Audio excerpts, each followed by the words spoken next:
दिलवा में भरल बा होली के रंग, दिलवा में भरल बा होली के रंग। फगुआ में मनाइबे अपना लवर के संग, बोला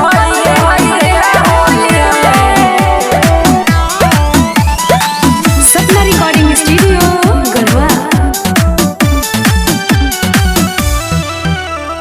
मान करे छोड़ दी कोइल पढ़ाई, होलाई स्कूलिया में रंगला लड़ाई।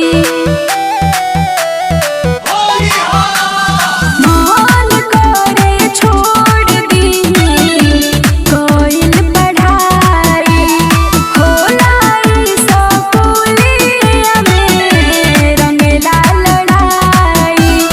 धके कोनो पाटा खींच ले बाबू पाटा, बाकी रंगवा लगा देले बा।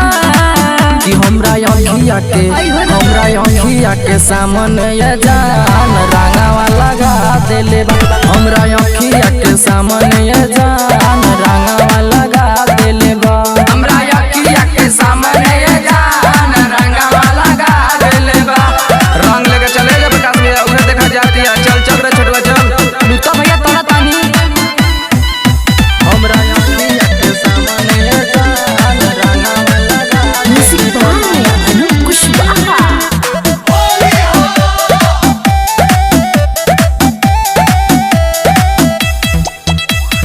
होली में पढ़े गईला के गढ़वा जिला अइला के लागता रे बाबू बड़ा डर। एहो झूठे गढ़वा जात बाड़ू, तबो रंग लगवावत बाड़ू, पहले बाड़ू चारू भटगर। अरे चुप तहरा कहला से गढ़वा गइल छोड़ दी हो।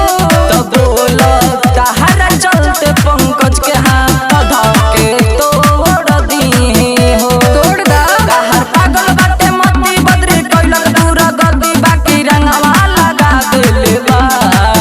कि हमरा अखिया के आई हो दादा। हमरा अखिया के सामने ये जान रंगवा लगा देले बा।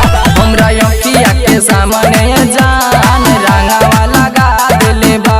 हमरा अखिया के सामने ये जान रंगवा लगा देले बा। हमरा अखिया के सामने ये जान रंगवा लगा देले बा।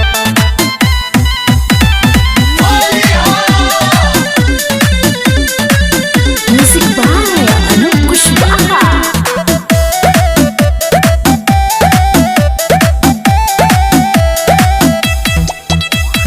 होली में हम बचे खातिर गईनी राज